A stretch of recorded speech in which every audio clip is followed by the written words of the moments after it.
Monsieur Spencer, Monsieur Spencer! Appelle-moi Phil, je t'ai déjà dit. Oui, Phil. Vous en avez pensé quoi de la pub Xbox Series X?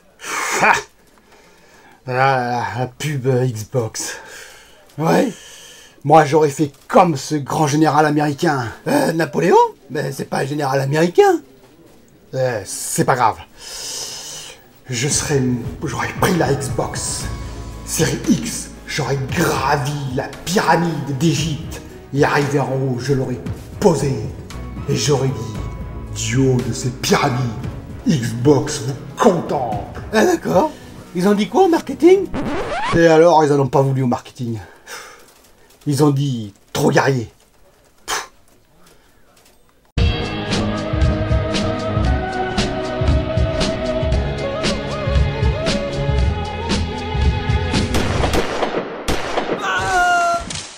Bonjour les amis, alors tout d'abord je voulais tout de suite vous remercier pour avoir répondu très nombreux au sondage que j'avais posé pour savoir si vous appréciez ces petites blagues d'humour que je faisais au départ, des blagues d'humour sans prétention et puis en autodérision on va dire. Bon, vous avez été nombreux à répondre et vous avez été 75% à dire oui j'apprécie, 11% à ne pas apprécier et 14% à être sans avis. C'est très bien, ça me permet de dire bon je vais continuer mais quand même, il y a 25% qui s'en passeraient bien finalement, et donc j'ai décidé, sur suggestion d'ailleurs de pas mal d'abonnés, de mettre du timecode, c'est-à-dire que vous avez vu en bas, maintenant vous pourrez sauter les introductions et le générique si vous le désirez, voilà. Alors de quoi on va parler dans cette vidéo? On va parler de plusieurs sujets, on va parler bien entendu des Ryzen, des processeurs qui vont arriver, la série 5009, la Zen 3, on va en parler un petit peu, j'ai quelques avis dessus et quelques questions entre guillemets. On va parler aussi de la Xbox Series X et Xbox Series S, et oui, vous verrez pourquoi, il y a deux petites news qui sont assez intéressantes. On va parler de la PS5 et son SSD. Mais avant, je vais parler de deux petits sujets. Le premier, c'est la pub que j'ai citée, la pub Xbox Series X. Alors, une belle pub, moi j'avoue, elle m'a bien plu, elle est dynamique, voilà, visuellement ça claque. Sauf que ça m'a fait beaucoup sourire, je vais vous expliquer pourquoi, parce qu'il n'y a pas de Xbox Series X en précommande. Voilà, donc c'est bien de nous mettre une belle pub, mais elles sont où les Xbox Series X? Voilà, donc bon, c'est une petite marque d'humour bien entendu. Et donc j'ai une première news à vous annoncer. Alors, une grosse rumeur, voilà, je vous le dis tout de suite. Mais bon, voilà, j'ai vu ça sur un site qui aurait dit, probablement une précommande le 13 octobre, c'est-à-dire très bientôt, mardi, je crois, prochain à 14 h, il y aura une précommande Xbox Series X, Xbox Series S. Voilà, vous êtes prévenus, j'aurais pu garder ça pour moi, mais non, le but de cette chaîne c'est de partager, donc vous êtes prévenus, c'est sans doute une grosse rumeur, mais bon, c'est une rumeur qui, comment dire, elle est pas mauvaise, quoi, ça veut dire on attendra mardi 14 h, alors je sais pas si c'est 14 h aux États-Unis ou en France en plus, mais bon, je pense qu'il y aura des news qui vont apparaître, si c'est vrai, et de toute façon ça va venir sur la scène, mais donc mardi potentiellement il y aurait donc des précommandes Xbox Series X et S. C'est une rumeur qui, si elle est fausse, c'est pas bien grave. Vous voyez, c'est un peu différent des rumeurs qui disent, voilà, la Xbox Series X ou la PS5 surchauffe par exemple. Bon, là c'est un peu plus ennuyeux pour les marques en question, tandis que là c'est une rumeur, on attendra, puis s'il n'y a pas, il n'y a pas. À propos, je voudrais faire un rectificatif sur les rumeurs. Ken Bogard, vous savez, celui que j'avais dit qui était américain, qui est bien français, un journaliste français en fait, visiblement, il n'aurait pas dit, enfin, ça aurait été fait sur le ton de la plaisanterie, vous voyez ce que je veux dire? Et ça a été après reporté par d'autres personnes qui ont pris ça très au sérieux. Bon, je voudrais dire que, voilà, oui, il faut qu'ils fassent attention, quoi. Je veux dire, tous les journalistes doivent faire attention. C'est-à-dire que quand vous avez reçu une Xbox Series X, que vous faites des essais en privilège, entre guillemets, et que vous êtes journaliste, donc on vous écoute, ce genre de blague, il faut mieux éviter, même si vous dites c'est une blague, ou alors il faut préciser juste après que c'est une grosse plaisanterie. C'est-à-dire qu'il faut couper le feu tout de suite. Si vous ne le dites pas, si vous dites, ah ouais, elle chauffe, dis donc, elle chauffe énormément, même avec le sourire, il y a des gens qui vont prendre ça au sérieux. Voilà, donc c'est ça qu'il faut plutôt faire attention à ça, voilà. Bon, c'est mon avis, bien entendu. Mais apparemment, ce serait donc juste une plaisanterie de sa part, et donc ça a été mal interprété par pas mal de monde. Deuxième petite news, Baldur's Gate 3. Alors, je vais vous dire tout de suite, j'ai continué, et j'ai eu un énorme bug, et oui, un énorme bug. J'arrivais au deuxième, on va dire à la deuxième partie, et j'ai commencé à me balader. Vous voyez la carte derrière, alors il n'y a pas de spoil, parce que de toute façon, bon voilà, c'est juste une toute petite partie de la carte. Mais je suis arrivé, je me baladais, pas d'ennemis, personne, tout vide, aucune interaction, rien. Je comprenais pas, alors je me promenais, j'ai traversé, vous voyez, toute la moitié de la carte, et je me suis dit à un moment donné, bon, il y a un problème quand même. Je pense qu'il y a un gros problème. Donc j'ai essayé de sauvegarder, pas de sauvegarde possible. Donc j'ai recommencé au niveau précédent, je suis arrivé, j'ai recommencé, et bon, j'ai envoyé on va dire un mail, hein, donc à l'Ariane Studio pour dire, bah voilà, il y a un gros bug quand même. Sur ce quoi ils m'ont répondu, on a un tas de bugs, mais on va mettre votre bug en file d'attente, mais on va essayer de le remonter. Bah oui, j'espère bien, parce que c'est quand même un bug majeur. Et j'ai trouvé tout seul la solution, c'est-à-dire qu'à un moment donné, où il y a une petite créature que vous devez prendre avec vous, que j'avais laissé de côté, et cette créature, si vous la laissez de côté et que vous passez dans ce niveau suivant, ben voilà, oui, ça marche pas. Vous voyez, c'est tout vide. Donc je suis revenu en arrière, je me suis dit, bizarre, donc j'ai récupéré cette créature avec moi, et là, je peux à nouveau jouer. J'ai eu d'autres bugs comme celui que vous voyez à l'écran, hein, c'est-à-dire qu'à un moment donné, j'ai tué un ennemi, et puis fou, une espèce de truc qui s'est mis à l'écran. Bref, ce que je veux dire, c'est que c'est plein de bugs. Donc voilà, ceux qui ne veulent pas de bugs, vaut mieux éviter, je vous le conseille absolument pas. Après, y en a qui vont dire, oui, mais t'as payé 50, je sais plus combien, 59 € ou 55 € pour ce jeu en bêta test, c'est quand même très cher. Oui, c'est cher, mais on est prévenu. C'est comme celui qui, c'est comme si vous alliez gravir l'Himalaya, hein, et que le guide vous prévienne, ben, il faut avoir la forme, hein, vous avez bien la forme, vous avez fait tous les entraînements qu'il fallait, et que vous dites oui, et vous commencez, à la première côte, vous dites, ah ben non, finalement c'est très très fatigant. Bah vous avez été prévenu, quoi, hein, je veux dire, on est prévenu que c'était vraiment une bêta test, donc ceux qui ont acheté ce jeu le savent. Sinon, nous allons revenir sur la Xbox Series X et Xbox Series S, avec des résultats très intéressants sur The Falconer, le jeu qui va sortir le 10 novembre sur PC, et qui est sur Xbox Series X, Xbox Series S et Xbox One X. Et c'est intéressant parce qu'il y a un comparatif de fait. Alors il y a un mode performance, ça arrive partout, ça, la PS5, maintenant c'est la Xbox. Il y a un mode performance et un mode optimal visuellement parlant. Le mode optimal visuellement parlant, c'est 4K 60 FPS sur la Xbox Series X, et en mode performance, c'est en 120 FPS, ils ont voulu faire de 120 FPS, 1800p.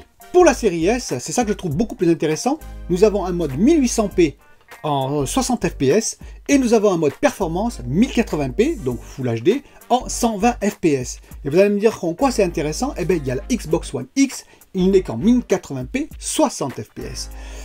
Alors, est-ce qu'ils ont diminué exprès la Xbox One X, vont dire certains? Je suis pas sûr.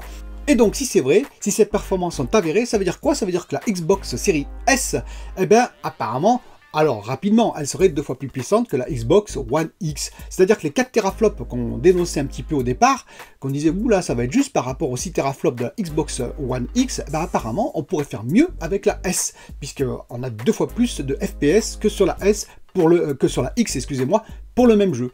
Donc, je trouve ça assez intéressant. Ça prouve bien que le RDNA 2 qui est contenu dans la Xbox Series S envoie du lourd par rapport au GCN qui est contenu dans la Xbox One X, voilà, l'ancienne architecture AMD. Et ce qui est intéressant aussi, c'est qu'on a 13 secondes de chargement pour toutes les machines, versus, je crois, plus de 40 secondes pour la Xbox One X. Ça veut dire quoi? Ça veut dire qu'en SSD, on a le même type de SSD aussi rapide, avec la même architecture Velocity, bien entendu, dans la Xbox Series S. Donc tout ça, c'est assez intéressant pour cette petite machine qui, quand même, préfigure des belles choses. Quant à la PS5, ce qui est intéressant, c'est dans le logement où on peut mettre le SSD, il y a 4 trous, ça veut dire qu'on pourrait mettre 4 tailles différentes de SSD. 38, 42, 60 et 80 mm. Plus le SSD va être grand, plus la dissipation thermique va se faire et va être, on va dire, plus efficace. Et donc j'ai cherché un petit peu des modèles pour voir, je me suis dit oui, ben moi c'est bien beau, mais on sait que c'est à 270 par exemple euros sur la Xbox Series X, est-ce qu'on va avoir des modèles du même prix sur la PS5?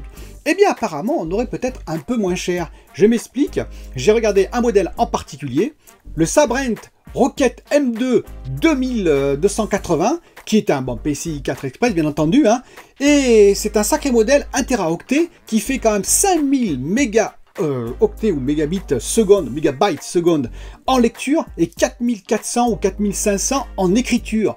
Bah ça vous rappelle pas des chiffres à un poil près, bah oui, celui de la PS5. C'est-à-dire c'est vraiment un SSD ultra rapide pour un peu plus de 190 € je crois sur Amazon. Voilà, donc, alors, on n'est quand même pas non plus à 50 €, hein, faut pas exagérer, mais voilà, vous voyez, il y a des prix qui sont assez bas. Alors attention, hein, j'ai pas du tout dit que c'était un modèle compatible, j'ai pas du tout dit que c'était un modèle qui pouvait s'intégrer à la PS5, mais si on arrive à faire des, on va dire, des SSD internes à ce prix-là, on pourra avoir à peu près pour le même prix des modèles qui vont aller dans la PS5, je pense, à moins de 200 €. Je pense que ce sera possible. Pour finir, je vais parler de la conférence de AMD, la conférence sur ses CPU, sur ce nouveau CPU, nouveau processeur qui a été très intéressante. Bon alors voilà, ils vont remplacer leur série 3XXX par la série 5XXX. Donc ils ont présenté 4 modèles, 5950X, 5900 XT, 5800 XT et le 5600 XT. Les prix, alors les prix, je vais les annoncer en euros parce que bon, je considère que c'est comme pour Nvidia, vous savez, leur série RTX 3XXX. Hein, ils ont à peu près les mêmes prix en euros que en dollars. Bon, on a eu une petite augmentation sur Nvidia par rapport de quelques dizaines d'euros, on va dire, par rapport aux États-Unis. Alors, c'était avant que ça coûte 850 € maintenant, hein, la RTX 3080, mais c'est une autre histoire. Et donc, je considère que ça va être à peu près les mêmes prix. Donc, vous allez trouver la 5950X à 800, oui, quand même 800 €. La 5900 XT à 550 €. La 5800 XT à 450 €. Et la dernière, la 5600 XT à 300 €. Alors, qu'est-ce qu'on peut en déduire de tout ça? Bon, sans rentrer dans l'architecture et tout le reste pour l'instant, sans rentrer dans l'aspect très technique, grosso modo, ils disent qu'ils ont, pour la 5900 XT par exemple, qu'elle est sur les jeux, hein, parce qu'ils ont vraiment axé sur les jeux, sur le gaming. Bah oui, c'est logique, parce que c'est qui achète les plus gros processeurs? C'est quand même les gamers, hein, essentiellement, hein, plus tous ceux qui font du design graphique en 3D, etc. Eh bien, ils ont dit qu'on aurait 20% de plus que le haut de gamme Intel, le i9 10900. Donc on aurait à peu près 10900K, on aurait à peu près donc 19% de gain, grosso modo, sur les jeux. 20%. Et surtout, on aurait 26% de gain par rapport à la 3900 XT, l'ancienne génération qui remplace, enfin le 5900 XT remplace la 3900 XT. Donc c'est assez intéressant sur les jeux. Oui, mais, alors je précise, il y a un mais.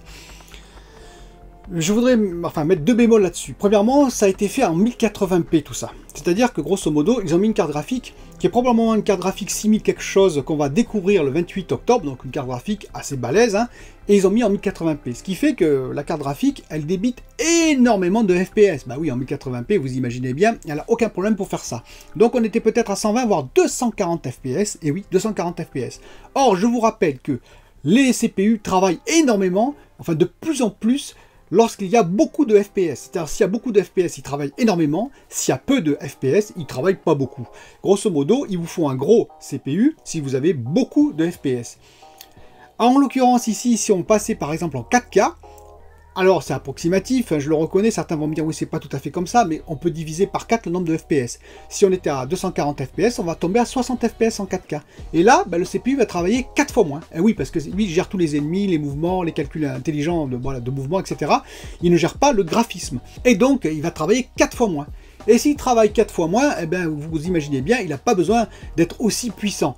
Ou, en d'autres termes, la différence de 26% entre la 3900 XT et la 5900 XT disparaîtrait quasiment. Je l'avais déjà montré dans d'autres vidéos en particulier, hein, où plus on augmente la résolution, plus ces différences entre processeurs sont inexistantes. Donc, ce que je veux dire, c'est qu'il faut mieux équilibrer. Si vous achetez un PC et que vous n'avez pas des moyens et des budgets illimités, il faut équilibrer entre le CPU et le GPU. Il ne faut surtout pas prendre, on va dire, un monstre de GPU et puis voilà, un CPU absolument bas de gamme qui vaut rien, parce que là effectivement vous risquez quand même de limiter.